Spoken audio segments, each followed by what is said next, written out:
guys, it's Friday, March 21 ngayon. At dito tayo nag-walking dito pa din sa pathway malapit sa ilang kanto para galing sa work ni Bunso.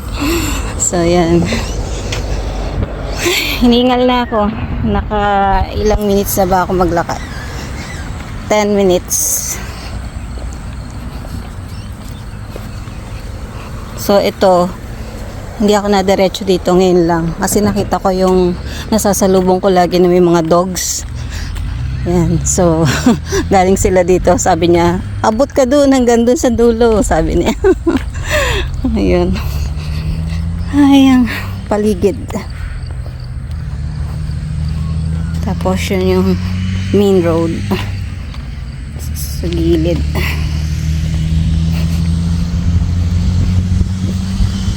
Walk tayo, walk. Ang laki ng itinabaan ko. Itinaas ng weight ko. From, ano kasi ako dati, laging 58 up to 62 kilos. Pero ngayon, naging 67, 68. Kaya kailangan maibalik natin yung mabawasan ng konti. Kasi nahihirapan na ako huminga. At the same time, yung tiyan ko napakalaki. Ay, hingal is life. Pero ngayon sana tuloy-tuloy na yung ating exercise tsaka paglalakad kasi nga medyo malamig-lamig na, hindi na ganun kainit. Yan, so lakad muna ako guys, and sana okay kayong lahat. Diyan lang kayo, huwag kayong aalis. I'll see you later. Happy Friday. Thank God it's Friday. Ang ganda ng weather. And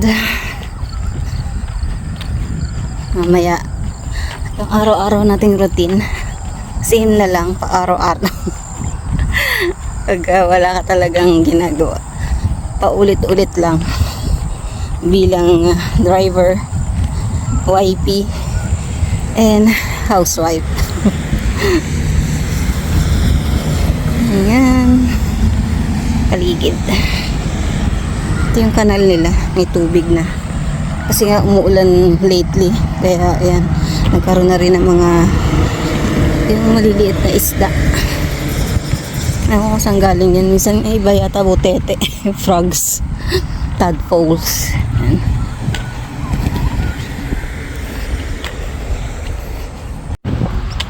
Yan, hantay tayo sa sa dulo. Mayroon pa doon, kaya lang di na pupunta doon. So babalik na tayo.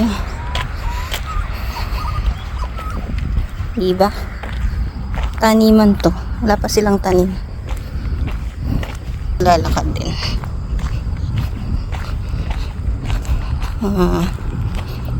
Kanina may nakasalubong din tayo. Walking is good. Walking is good. Physically fit dapat tayo kasi marami pa tayong plans. Kung noon nawalan tayo ng pag-asa, ngayon fighting kasi marami pa tayong gustong gawin, especially hindi pa natin na-fulfill yung ating mga dreams, yung pansariling dreams. Kaya laban lang sa hamon ng buhay. Kahit mahina na yung pangangatawan, laban pa din. Kasi nasa atin ang pag-asa. Kapag wala ka daw ginagawa, wala ka mararating. Kaya fighting. So lakad ulit tayo hanggang doon sa kabila.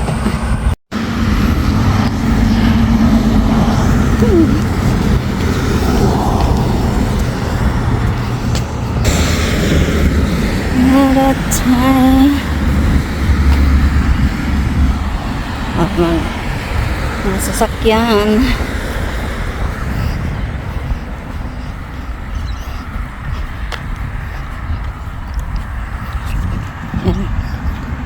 Ano tayo?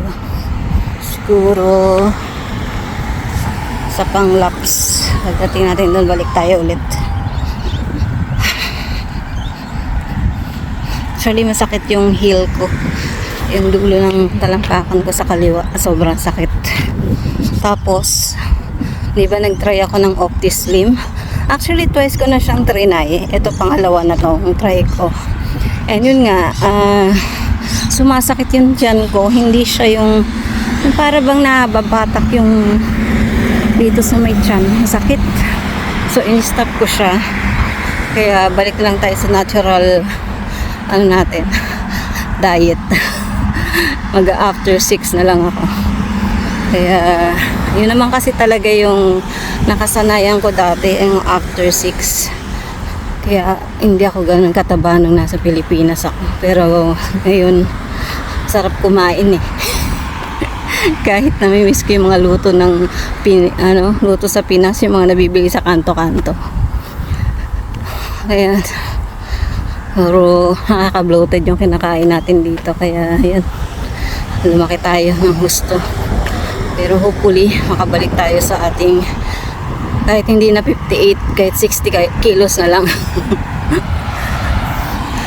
At saka healthy. Actually, nagpapasalamat ako kasi sa dami ng dinadaing ko, yung spine ko at saka yung pelvic bone ko ang talagang may tama. Kaya hirap pa din. Sobrang kirot. Pero tiis lang. Laban lang. Hanggat daw may hininga, may pag-asa. Kaya go lang. Naniniwala ko siyan sa faith na yan. Na hanggat kaya ang gumalaw, may pag-asa pa. Kaya huwag mawawala ng pag-asa habang buhay, di ba? Habang meron tayong buhay, humihinga tayo. May pag-asa. Kaya fighting. Ay, naku Lord. Thank you so much for everything. Lagi kita yung papasalamat guys kasi sa hirap ng buhay ngayon, sa mga nangyayari, wala, kahit anong siglat, pag oras mo na. Gaya nangyari sa friend natin, si John Carroll. At baka lakas ng katawan, masayahin, mahilig tumulong sa kapwa, lalo na sa mga bata. Hindi mo masabi na bigla na siyang atakin sa puso at yun. Natapos na lang ang kanyang misyon. And sa dami na natulungan niya, for sure masaya siya kung saan siya naroroon ngayon. Kaya treasure your life. Every day is a new beginning. So huwag sayangin. Dapat move on. At saka maging matatag sa araw-araw. Magpasalamat sa buhay na binibigay sa atin, lalo pag gumigising tayo sa umaga. Or pag gumigising man tayo kung ano man kinabukasan ng gising natin. Kaya thank you Lord for everything. Yan, may bago na naman tayo nga sa lubong, may dog. Di ba? Marami tayong friendship dito.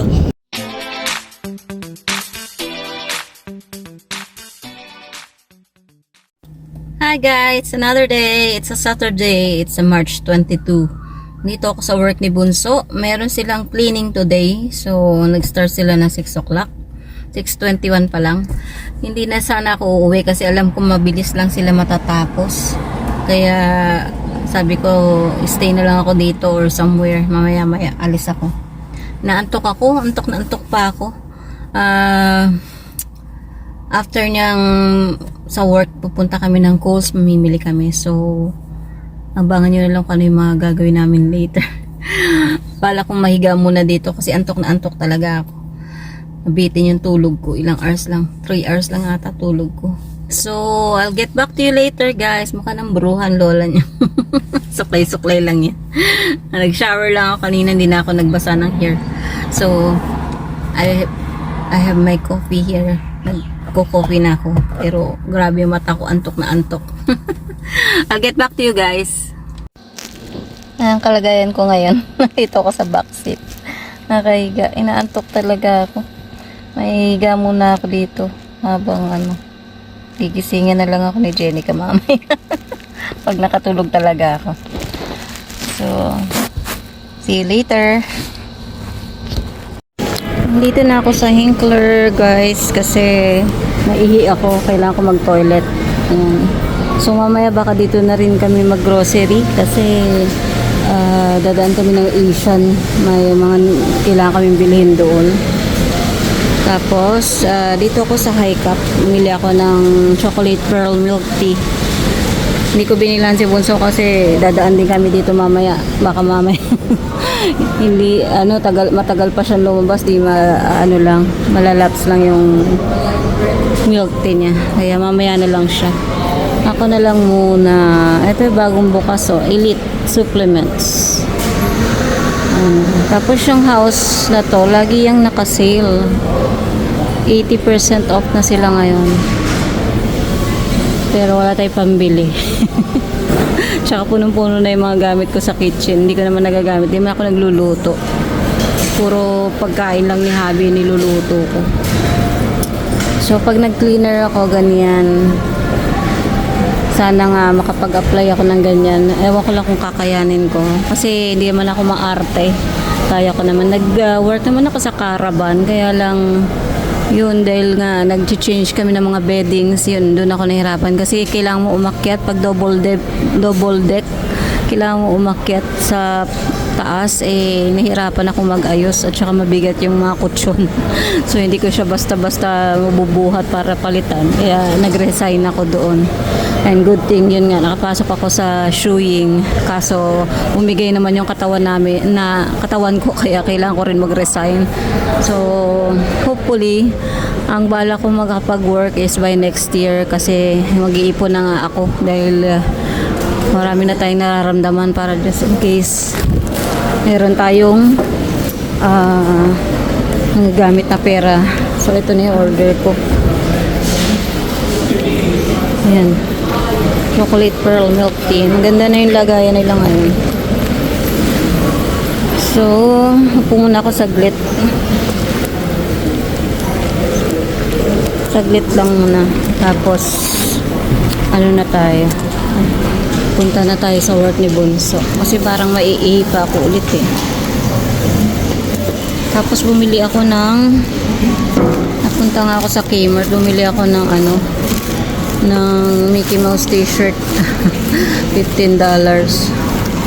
Ayan, nakakita na naman ako ng Mickey Mouse. Tapos yung mug. Awa ko ba't ako nahihilig sa mug. Ito mug na may straw. Pero purple kasi siya. Kaya ako siya kinuha. Kasi gusto ko yung kulay. Yan. Tapos yung pang juice namin ni Habi. Blender siya na pwede mong baunan.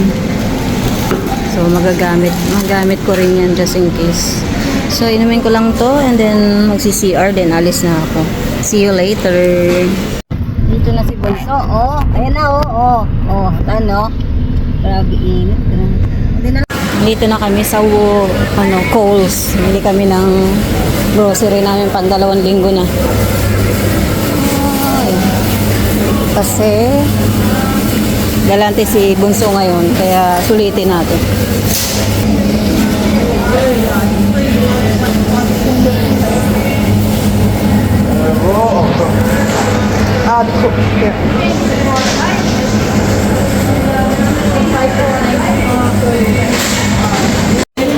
Lunch namin guys, yan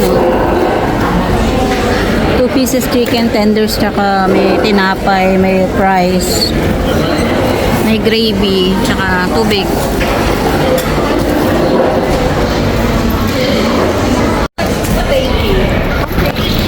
Thank you.